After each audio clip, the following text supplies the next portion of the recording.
রহস্য মৃত্যু, খুনি এবং তদন্ত ঘিরে সাজানো সায়েন্স ফিকশন এবং থ্রিলার ধর্মী কালপুরুষের টিজার সম্প্রতি ওটিটি প্ল্যাটফর্মে মুক্তি পেয়েছে। আজকে কথা বলবো এই ওয়েব সিরিজের টিজার সম্পর্কে। এখানে অভিনয় করেছেন চঞ্চল চৌধুরী, তান্ত্রিকা আমিন এবং FN নাইম সহ প্রমুখ।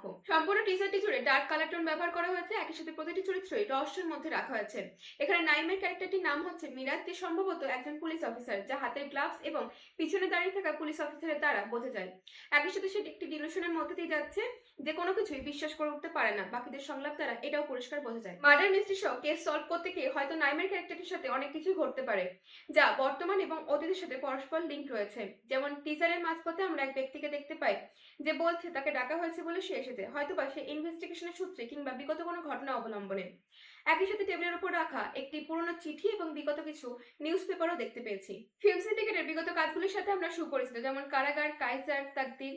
এই সিরিজের মধ্যে আমরা বিভিন্ন চরিত্র দেখতে পাবো। ইমতিয়াজ বর্ষণ, যিনি একজন পুলিশ অফিসার এবং সিনিয়র SI হিসেবে নিযুক্ত রয়েছেন, যে কেস ইনভেস্টিগেশন করছে। এই সিরিজটি দুটো ইন্টারেস্টিং ফ্যাক্ট হচ্ছে, নাইম তার ক্যারেক্টারটি করার জন্য প্রায় 35 কেজি ওয়েট গেইন করেছে। একই সাথে পরিচালক এই ছবির গল্পকার, যিনি পুরান ঢাকার একটি মেডিকেল স্টোরে যাওয়ার অভিজ্ঞতা এবং বিভিন্ন ঘটনাকে কেন্দ্র করে কোভিডের সময় গল্পটি লিখেছেন। বর্তমানে এই ওটিটি প্ল্যাটফর্ম থেকে আমরা বেশ কিছু এক্সপেরিমেন্টাল কাজ দেখতে পাচ্ছি এবং এই সিরিজটি পরিচালনা করছেন সাজ্জাদ রহমান, যিনি এই ফিল্ডে নতুন এবং বিগত মিউজিক অ্যালবাম এবং কিছু অ্যাডে কাজ করেছেন।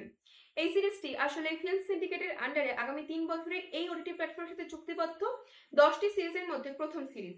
আজকের ভিডিওটি এই পর্যন্ত। ভিডিও ভালো লাগলে অবশ্যই লাইক, শেয়ার এবং কমেন্ট করতে ভুলবেন না, এবং এই সিরিজটির রিভিউ পেতে চ্যানেলটি সাবস্ক্রাইব করে রাখবেন। দেখা হচ্ছে পরবর্তী ভিডিওতে। ভালো থাকুন, অসংখ্য ধন্যবাদ।